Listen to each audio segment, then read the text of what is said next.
All right.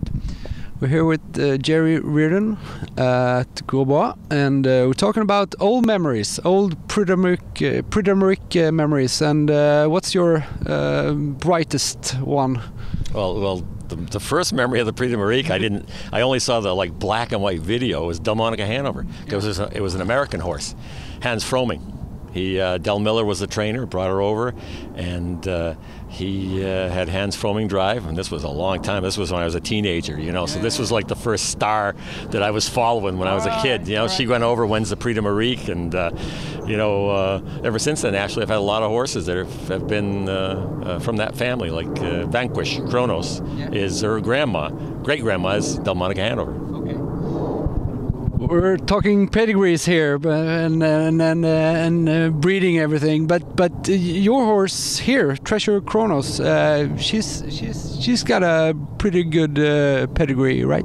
Oh, she has a great pedigree. In fact, that's why the American guys were interested to buy her primarily, because she's got a kind of a unique pedigree right now. It's it's just enough French. It's got the American blood, and but it's really top-notch stuff with Raham Mirshi. Viking Kronos has been such an impact stallion, and the mother is a sister to Maven. It's a really strong family, so they were interested primarily in buying something that would be a broodmare, and then they just got lucky and have a horse in the Prix de Marique. Yeah.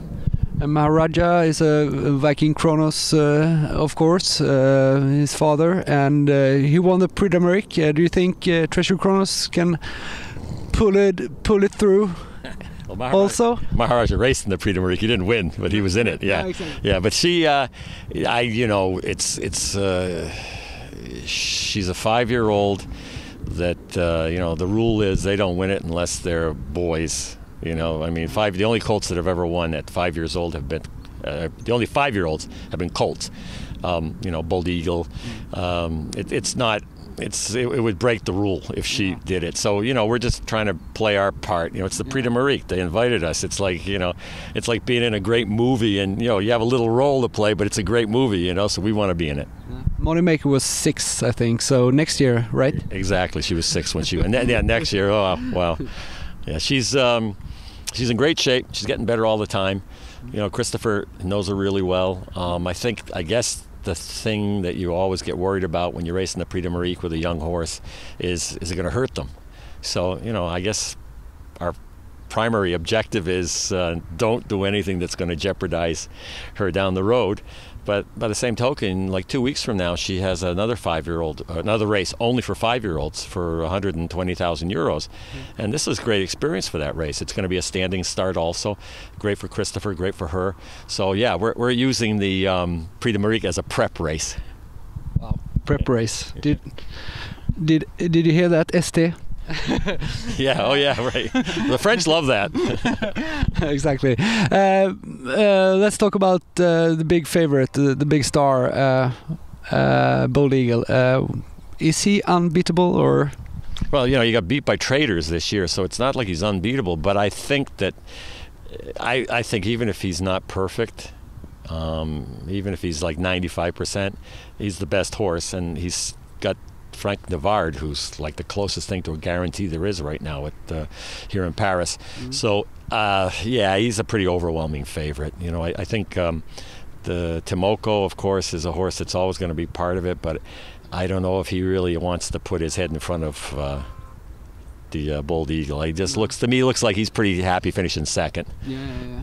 I'd be happy finishing second too. Yeah.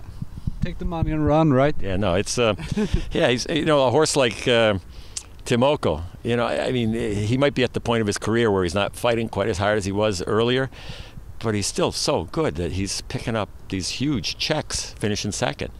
And he's probably going to be around next year too.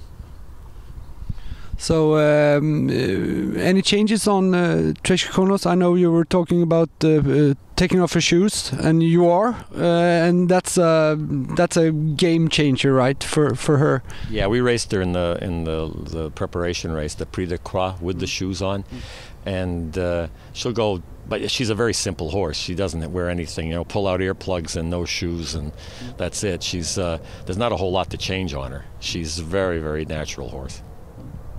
You like Paris, you told me. She likes Paris too, right? She's been really happy here. A lot of horses get a little bit too on edge here. That was always the one complaint. They don't have a lot of paddocks. There's 1,500 horses here, a lot of activity going on. So if you have a horse that is a little bit on the nervous side, then maybe they're going to get more nervous here. Ready Cash, when they took him out of here, he had made €1 million, I think, but he had gotten to the point where he wasn't manageable anymore. So they put him out in the country with Terry de Waldestein, and then he went on and made another 3 or whatever it was million. But some horses, though, they really enjoy it here, and she seems that way. She's actually more relaxed now than she was when she first got here. Now she knows all the little spots here where she likes to jog. We have, I don't know, something like 27 kilometers here of trails that we jog on, and so everything that spooked her the first couple days, she's buddies with that now. So she's having a nice time. Do you feel calm before the race? Do you feel like I've done my part? Let's race. Well, I think I think we all know that the results on Sunday are the results of months of work beforehand. So actually, the closer you get to the race, I think probably the less you do. Don't try to be a genius. Just take it easy. Try to enjoy it, but it's stressful, And when you go to that racetrack and you're going out, and you're warming up even, and the crowd is there, and it's like the elite lop, and you get if you don't feel your heart pumping underneath your shirt, something's wrong with you. You're in the wrong business, right? Exactly. No, it's a lot of it. I mean, it's an emotion that it's hard to get in normal life, I'm sure. Is this the biggest race on earth? Yeah, for me, trotting race, absolutely. It's the biggest race. If you look down the list of horses that have won this race, maybe they're not always great horses, but they're really, really good. There's no ordinary horses slip in here and win. The Hambletonian, it can happen.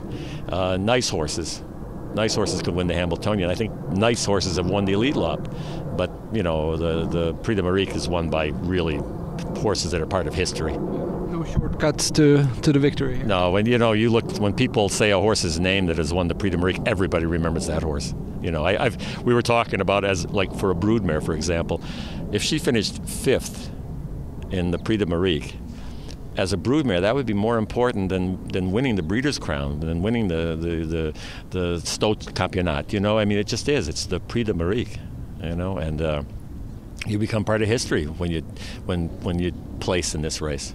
Winning is, that's fantastic, but just placing in this race, that's probably the difference between here. They say nobody remembers who finishes second, but they remember in the Prix d'Amérique. Let the games begin, right? Absolutely. Let's hurry up and get it over with. I'm getting a little nervous now. Well, good luck. Thank you very much.